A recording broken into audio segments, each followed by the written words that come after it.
Hi, it's Samantha Battleson, and today I want to talk to you about beefing up our anatomy and biology resources. So I chose these areas after looking at our campus data, talking with people, talking with students, talking with teachers. We have about 900 freshmen on our campus every year, and every single one of them is enrolled in biology. We do very well on our biology EOC test at an 89% pass rate, but we still have about 14% of our students failed the biology course. On the other hand, our anatomy course, we have a 30% failure rate in, and I'm going to talk about that a little more in a second. So when I looked at what resources we have already to support anatomy and biology, I looked at our current databases. The number one we have to support this is Science in Context. That's it. And that's very sad. As far as print resources for biology, when I mapped the 570 section, I found that we only have 18 titles. And the average age of those titles is 2003. So our district selection policy says that we are supposed to be enriching our students and stimulating their growth and removing resources that are no longer appropriate. As far as enrichment goes, it's difficult to enrich a topic if you don't have any additional resources on it. We have 18 print books. That's sad. Our students are not being stimulated to grow because it's an EOC test. I mean, the teachers are teaching what's on the test, they're getting it taken care of, and the students that may actually be further interested in biology don't have the resources to explore that. As far as anatomy goes, after speaking with students and our anatomy teacher, we're really having a struggle with our students being able to learn the structures of the body. They're having a hard time visualizing it, and the textbook isn't doing a very good job. So the resource I've picked is enriching both biology and anatomy. So we'll talk about that a little bit more. Removing the resources no longer appropriate. There is absolutely no reason that the average age of our collection should be 2003. That's ridiculous.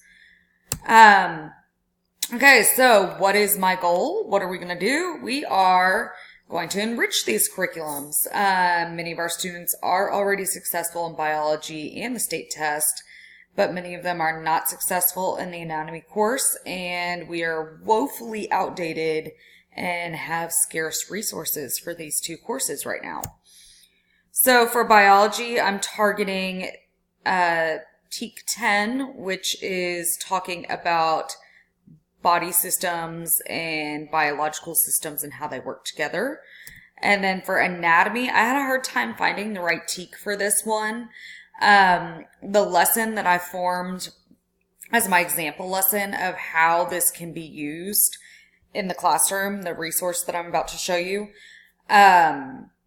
is dealing with the digestive system, which is why I picked this TEAC. But I do know in our anatomy class that it is expected for the students to memorize every single part of the body, every single organ, bone, system, all of that. So although I couldn't find a specific TEAC that supported that, I do know that's part of our anatomy curriculum.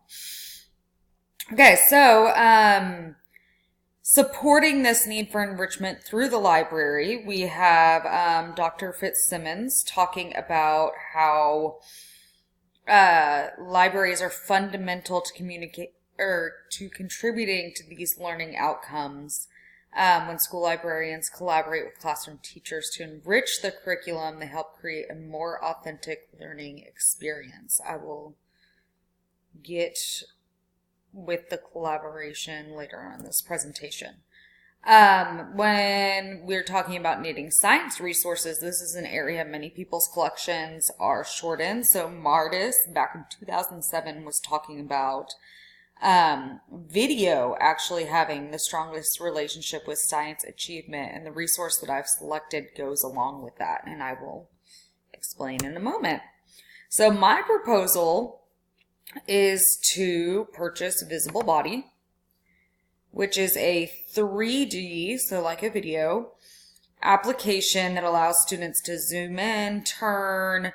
They can filter what systems are being shown. So if they want just the muscular system, they can see that. If they want muscular and skeletal, they can see that. Everything's labeled.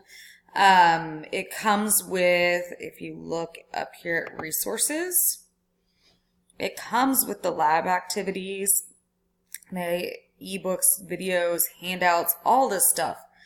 I'm going to get back to this. So I'm very excited about Visible Body, and I think it will fit our needs with biology along with anatomy. Right now, we only have enough money to do this right here because product licenses for things like Visible Body are very expensive. As the year goes on and we make money from the book fairs, donations, anything like that, we will also look into getting physical resources as well, so those print books. So here's an example of what one of the student handouts from Visible Body looks like. This is taking you through the digestive system. This is a collaborative planning lesson that I've done with Mr. Price, who's one of our biology teachers, taking students through the digestive system lab. This lab would also be used with the other biology teachers, with the anatomy teachers, all those kinds of things. And with that Visible Body platform, it comes ready to go. They already have the lab ready for you. So our timeline would be the whole school year because we would be implementing this throughout the year. And at the conclusion of the school year, to see if what we're doing is actually making an impact. Hopefully, when remapping the 570 section, there will be some money that's found to help beef up that section since it only has 18 books in it. The section will at least definitely be weeded before the end of the school year, so I will be able to see a difference in the age of the collection in that area. I would then share my findings there with the campus, and then we would look at our EOC data. Hopefully we would see more students in the master's category than we have now. We have many, many students pass, but we don't have many in the master's category. And then also looking at the pass-fail data for the biology and anatomy courses.